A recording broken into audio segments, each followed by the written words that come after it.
అనంతపురంలో తన పేరిట వసూళ్లు అక్రమాలకు పాల్పడితే కఠిన చర్యలుంటాయని ఎమ్మెల్యే దగ్గుపాటి ప్రసాద్ హెచ్చరించారు.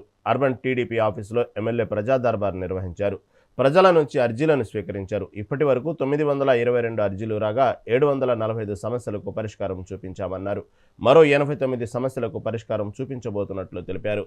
సోషల్ మీడియా వేదికగా తనపై దుష్ప్రచారం చేస్తున్నారని మండిపడ్డారు.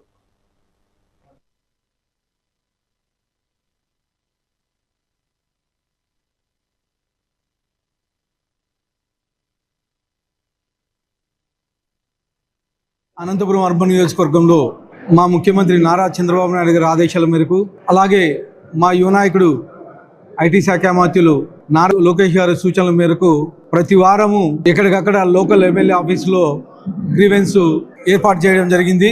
ఈరోజు అనంతపురం అర్బన్ నియోజకవర్గంలో 21 అప్లికేషన్స్ గ్రీవెన్స్కి వచ్చాయి.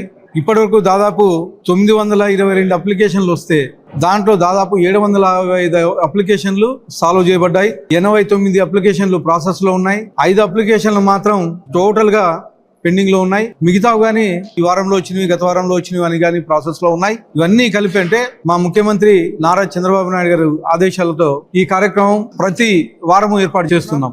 అలాగే ఎవరన్నా కానీ నా పేరు చెప్పి కానీ, లేకపోతే నేను ఎమ్మెల్యే అనుచరుడని కానీ, ఎమ్మెల్యే బంధువు అని కానీ ఎవరన్నా వసూలు చేస్తే నా దృష్టికి తీసుకొస్తే ఖచ్చితంగా చట్టపరంగా చర్యలు తీసుకుంటానని కానీ చెప్తున్నాను. ఎందుకంటే ఎవరు చూసినా, ఏం చూసినా, ఏ చిన్న ఇది చేసినా ఎమ్మెల్యే మనిషి చేసినాడు, లేకపోతే ఎమ్మెల్యే అనుచరుడు చేసినాడు.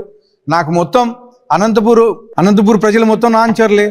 ఏ చిన్న సమస్య వచ్చినా ఎమ్మెల్యే మీద చేస్తూ ఉన్నారు. ఇది ఒక టైప్ ఆఫ్ మీడియా చేస్తూ ఉంది. ఎవరు చేపిస్తున్నారో తెలుసు, కానీ అధిష్టానికి తెలుసు. చట్టపరంగా కఠిన చర్యలు తీసుకునే రోజులు వస్తున్నాయి. జాగ్రత్తగా ఉండండి. అనంతపురం అర్బన్ నియోజకవర్గంలో